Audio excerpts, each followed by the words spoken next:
I mean, I was drunk, but I still remember how they nodded to each other, and it was kind of like they had successfully accomplished something, but I'm not sure what that was. And then they left and they locked the door from the inside, and then they left.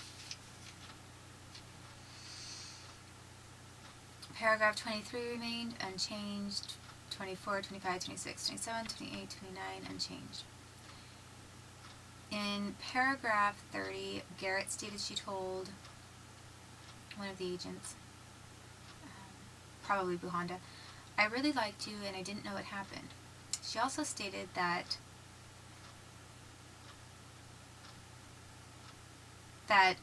Buhanda told her, "Well, thanks for the heads up."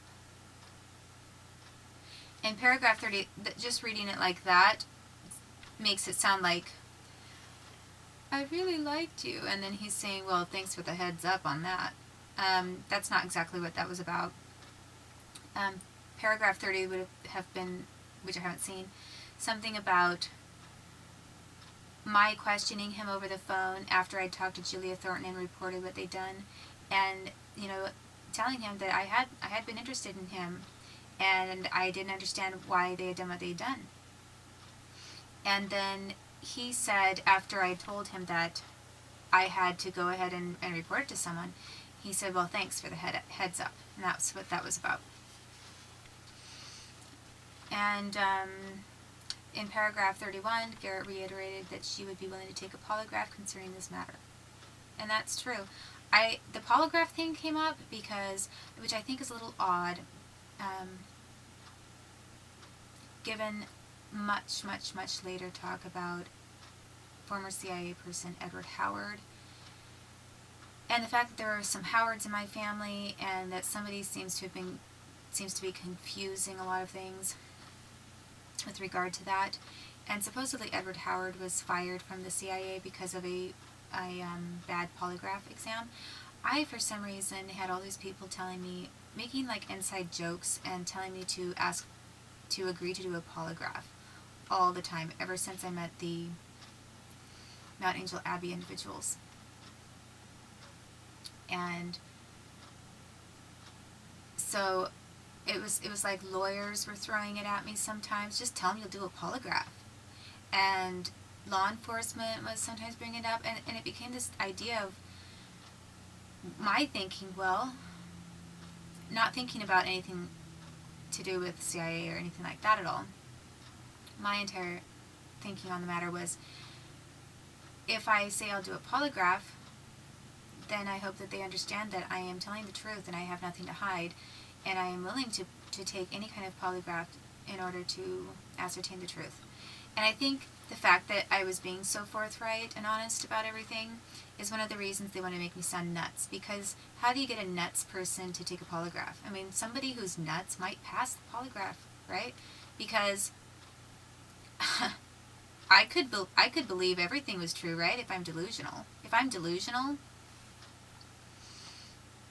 then probably the little trigger thing that marks anxiety or changes in your response and that sort of thing that goes along with those polygraph tests probably doesn't go off at all, because if you really believe what you're saying, even if you're totally wrong, i.e. delusional, or unable to have a distorted perception of things, as Marianne McIntosh, the Attorney General for Washington State, might say. If your perception is distorted and you don't have an accurate perception of reality as it is, then I'm sure anybody could pass one of those with flying colors. So, but I did make the offer. I am still very willing to take a polygraph, but as far as I know, a lot of people have said that they're not completely reliable, and now I understand why. Then it says, at the conclusion of the interview, Garrett was asked if she ever felt sexually harassed or assaulted. She stated, "I never felt harassed or assaulted. I really don't know what the definition is, but others said I was. I felt like they kept persisting even after I told them to stop. They stopped when I told them to, but they kept coming back. I felt like they would have gone as far as I would have let them. If I would have been more intoxicated and I would have let them go further, they would have.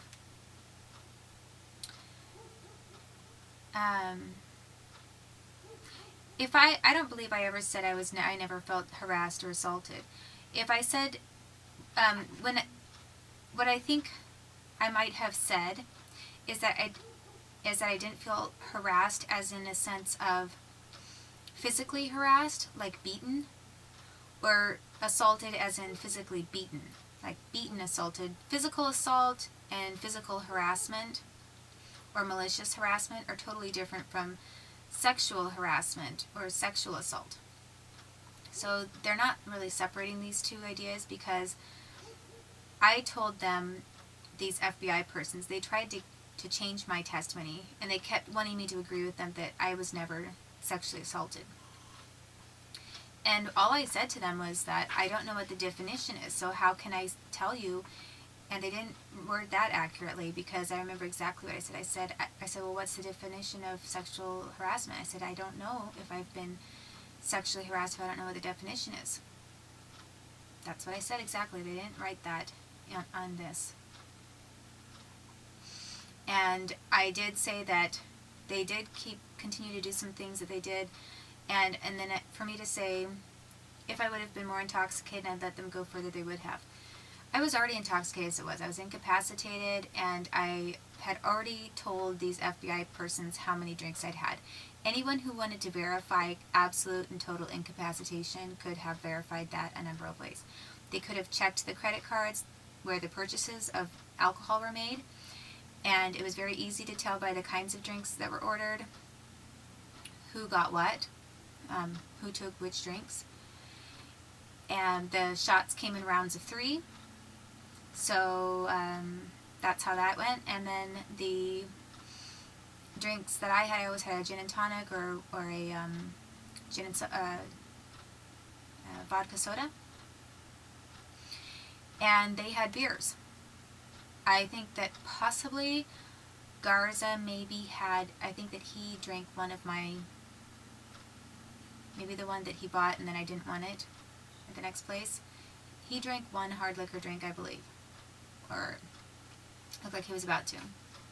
But it's not hard to find out how many drinks I had, and then to check with people who knew me well and verify what my capacity was, what my usual limits were. And they failed to do that. They also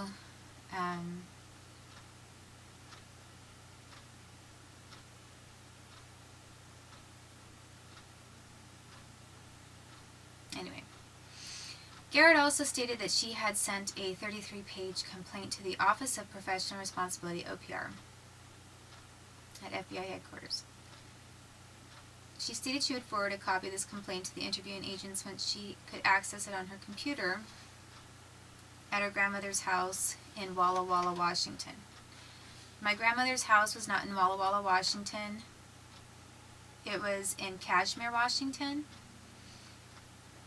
And I sent that complaint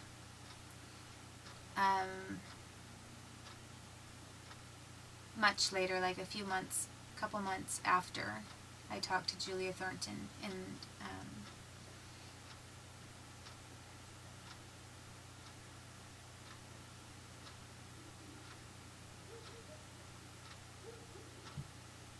let's see.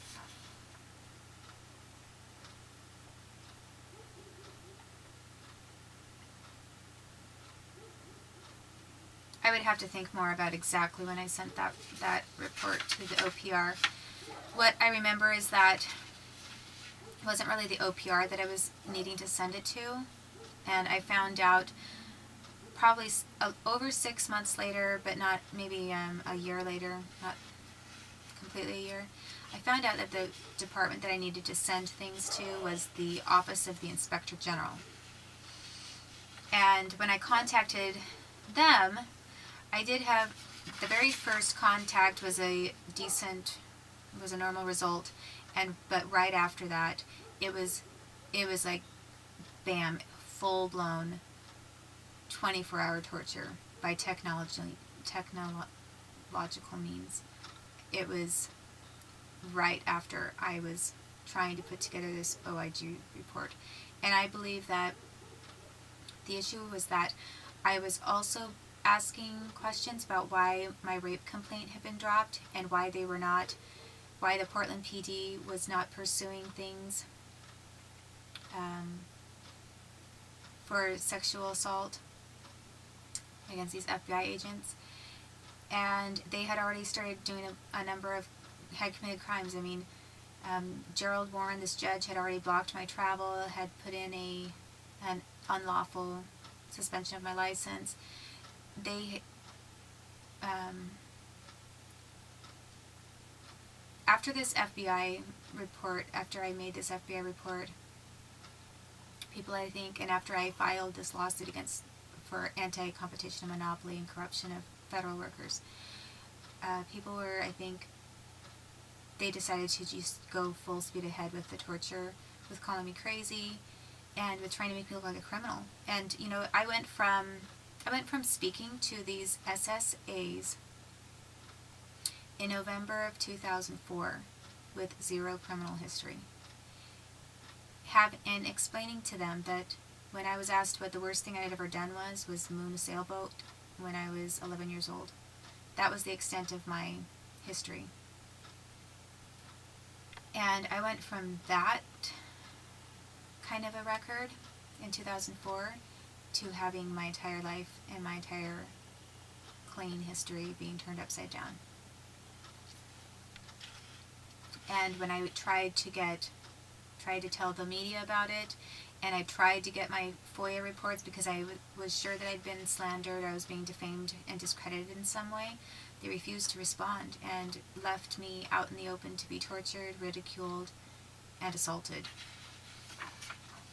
And it was not the first time that I was date raped by a federal person or used. So,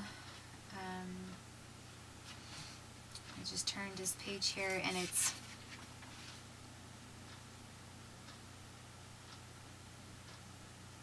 basically just a cover of an envelope. They copied the cover, my handwriting, on an envelope to Washington, D.C.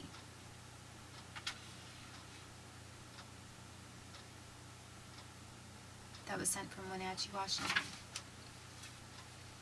And then I have another copy of the exact same thing, so it's a double copy of a couple pages. And then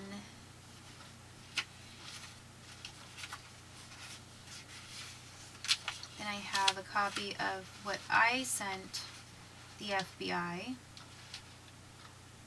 sort of on my report, which I didn't write it the way that I should have written it, but I didn't know how to write it exactly. I thought, I think that since I wanted to be part of the FBI, I was trying to make it lighthearted, which was the wrong thing to do. I was trying to report misconduct, but I was also, I was taking all these creative writing classes at the time anyway. Most of my courses were in creative writing at the time, and in English literature. So, I was telling a story instead of writing a report. And a lot of the criminal elements are in that, but I left some of it out too because they kept telling me to leave it out. They were forcefully telling me, do not put certain things into your report and we will not consider it.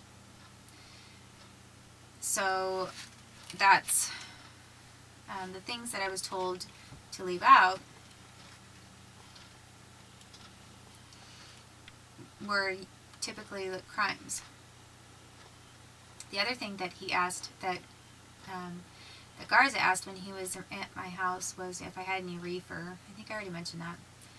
And I didn't, of course. And I later wondered if they were trying to see if I had drugs in my house, just trying to catch me on something. And I didn't have anything because I wasn't a drug user.